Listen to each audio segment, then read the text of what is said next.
Hey guys, it's Zoe. Today I'm going to be talking about books that speak to those of us with severe wanderlust. These books have either a trip across the states or a European trip. The point is there is some sort of traveling happening in these books. But before I get into that, the language from the last video was Italian. I think once again, you guys are all geniuses and you guessed it right. Those of you that provided feedback said that I pronounced it quite well, which I'm really happy about because once again, it's been a while since I've spoken any Italian, and I don't really know that much, but I want to get back into that one as well. Today's language is one that I have the opportunity to speak often, but I just don't know enough of it, and I sound ridiculous when I do say it, so I just throw out random words here and there instead of actually having a conversation. This language is Zdravo, dene se poneldenik. Zdravo, dene e poneldenik.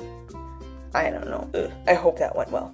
There are some on this list that I wasn't too big of a fan of, but it included traveling, so I wanted to put them in this list because I know some people will enjoy them. Anyways, let's get into the books. The first three books I have are all road trips across America, and the first one is Amy and Roger's Epic Detour by Morgan Matson. If any of you remember, this book came up in the Judge a Book by its Cover challenge that I did with Kurt sometime last month. I don't really remember when. If you hadn't guessed by the title, the main characters are named Amy and Roger, and they take an epic detour across America. Amy's dad recently died in a car accident, so naturally she's afraid to get behind the wheel lest something happens to her, so she enlists the help of her friend Roger to take her from California to Connecticut, and along the way they make some pretty epic detours. This next book takes you all over the states. This one is Open Road Summer by Emery Lord. Reagan and Dee have been best friends their entire lives. They're more like sisters than friends, and nothing can break that bond, not even Dee becoming a famous country singer. Both girls are going through a bit of heartbreak. Reagan just broke up with her boyfriend, and Dee's boyfriend just broke up with her, and what better to get away from all that mess than a 24-city country music tour. Personally, I can think of better ways than a country music tour, but that's besides the point. This works for them. It's supposed to be the ultimate girls' trip,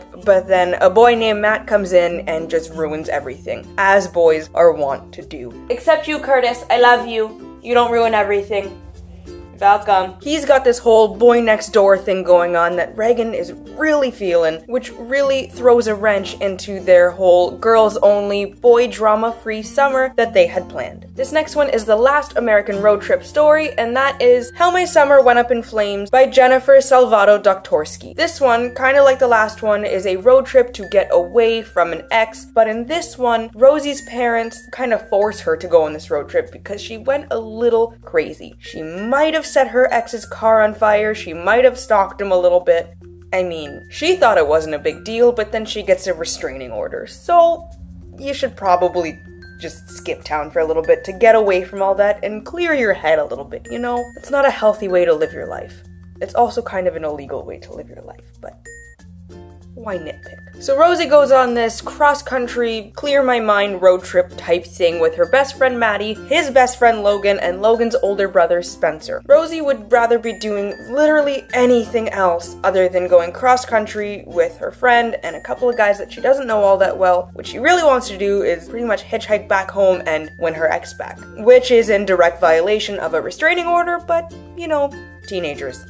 You can't tell them anything. Once she finally starts actually using her brain, one of those guys in the car may just catch her eye. These next few are all European trips, and the first one is Royally Lost by Angie Stanton. This one kind of reminds me of Anna and the French Kiss a little bit, in that they both have a pampered little princess who for some reason is complaining about an all-expenses-paid trip to Europe. Sure, your family might annoy the hell out of you. Ignore them. Experience Europe and all it has to offer. You might just enjoy it if you let yourself. I don't understand. Anyways, while she's off being miserable at every place they go and see, she meets a guy named Nikolai, who may or may not be a runaway prince. He really had everything going for him, being the prince of a country, but he wanted a little bit of freedom, so he goes off on his own European tour, and shockingly, enjoys it. They go off on their own little adventures after they meet, kind of like Lizzie and Pablo, where they're trying to avoid Miss Ungermeyer, but in this case, Miss Ungermeyer is his royal guard. guard. Becca's family trip is gonna end a couple of days after these two meet, and Nikolai's gonna have to go back to assuming the responsibilities of being a prince, so they try and pack in as much stuff as they can. Will they ever see each other again after they go their separate ways, or will it be an everlasting love that can span across oceans? This next book also has a pampered princess who doesn't want to go and spend the summer in Europe. I think I've always gravitated towards these kinds of books just to see the comeuppance in some of these characters. Like, you're in Europe, have a good time. Somebody else is paying for it. Have a great time. Anyways, this next book is Falling in Love with English Boys by Melissa Jensen. This story follows two girls, both named Catherine, one with a C, one with a K. The one with the K is from the 1800s, the one with the C is from present day, from whenever this was written, 2011. Kat with a C wanted to stay with her dad, but her soon-to-be stepmom is preparing for their wedding, so she needs the guest bedroom for wedding planning space, which means the kid can't stay there. Sounds like the start of a great relationship. She also wanted to stay with her grandmother, but her mom said no, so her mom's bringing her to London to stay with her for the summer. What I wouldn't give to go back to London for an entire summer. Kat is really not meshing well with the English culture. Apparently she's never heard of an Aero bar. Do they not have those in America? They're so good. They're just bubbly deliciousness. She's really having a hard time with the conversion from Fahrenheit to Celsius. The rest of the world uses Celsius. Get on board. And she's just bored out of her mind because she can't find anything to do. Her mom, trying to encourage her to do something, gives her the diary of a girl named Catherine, Kat with a K, to read just for fun. Kat with a C discovers that she has a lot of similarities with Kat with a K. Things finally start looking up for Kat with a C when she meets William, a descendant of Kat with a K. Maybe then she'll start to find England interesting because of hot boys. From personal experience, the city has a lot more to offer than just attractive people, but to each their own, I guess. This next book is more of an accidental trip to Europe than anything. This book is Wanderlust by Jen Malone. Aubrey was planning to spend a perfectly boring summer in Ohio, and her sister Elizabeth was planning on going to Europe and leading a tour for senior citizens. Things kind of take a turn when Elizabeth gets into a huge amount of trouble at the beginning of summer and can't leave the country. She convinces Aubrey, who looks quite a bit like her, to take over for her in her summer job. Personality-wise, Elizabeth is definitely much more suited to leading a group of senior citizens across Europe, and Aubrey is much more suited to staying in Ohio for the summer.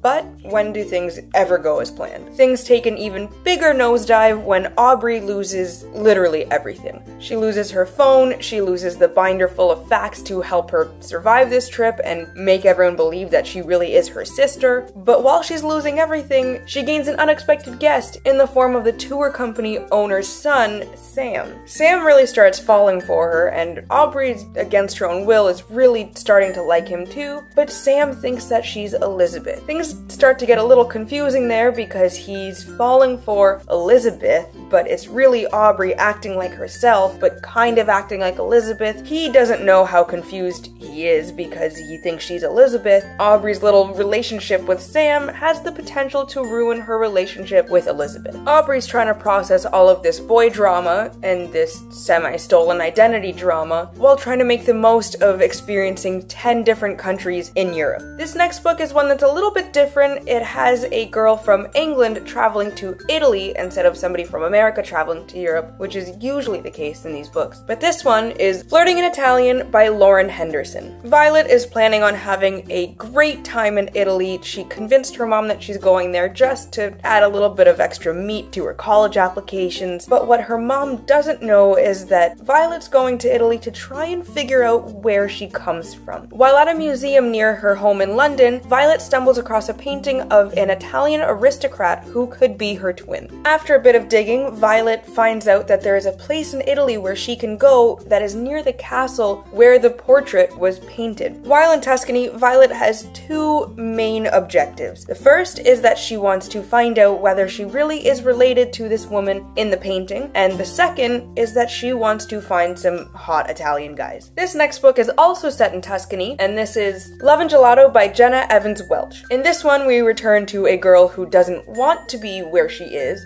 but this one, in my opinion, is more valid in that she was sent to Italy to get to know her father, which was her mother's dying wish. Being sent away from your friends and your support system in a time like that would be pretty rough, and probably best to wait a little bit to actually go on this trip. But it was her mother's dying wish, and she wanted to honor that, so she goes to Italy, but is decidedly unhappy about it. All she wants to do is go home until she discovers the diary that her mother kept while she lived in Italy. While reading this diary, she decides to go on some of the adventures that her mother went on, and she's accompanied by a boy named Ren who lives not far from where Lena is spending her summer. Going on these adventures is a way for her not only to experience Italy, but to stay connected with her mother. As per usual though, things don't always go as planned when she discovers a secret that could change everything she thought she knew about her mother, her father, her time in Italy, and kind of herself too. This next one is actually one of my favorites on this list, and that's I See London, I See France by Sarah Mlynowski. One of the things I like a lot about this one is that it has a map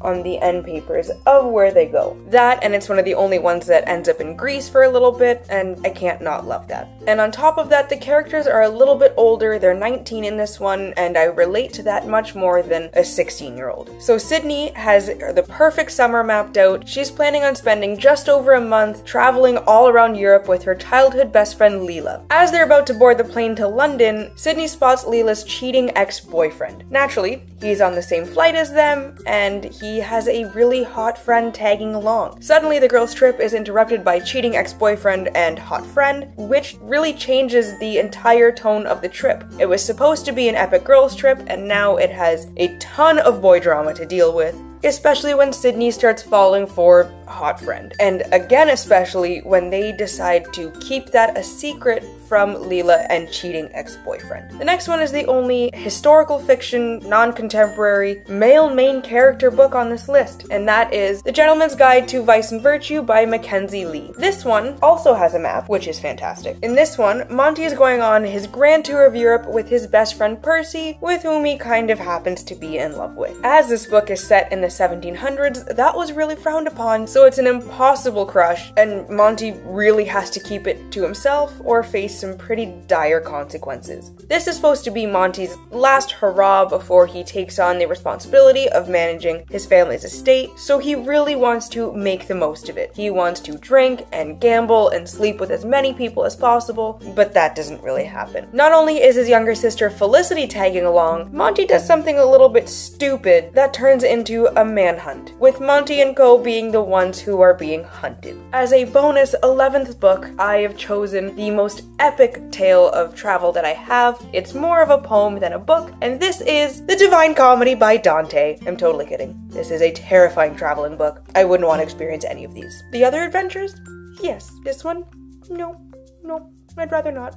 No thank you. So those were 10 books that will feed or satisfy your wanderlust depending on where you're at when you're reading that, and one book that will probably curb any wanderlust ever. I think that's all I really had to say for today. To stay updated with my current reads and how I'm feeling about them, you can follow me on Instagram, Twitter, and Goodreads, all at You're a Book Nerd Zoe, and I will leave those linked down below for you. If you like this video, please give it a thumbs up and subscribe down below. I hope you all have a wonderful day and get at least a little bit of uninterrupted reading time. I'll see you in the next video. Bye!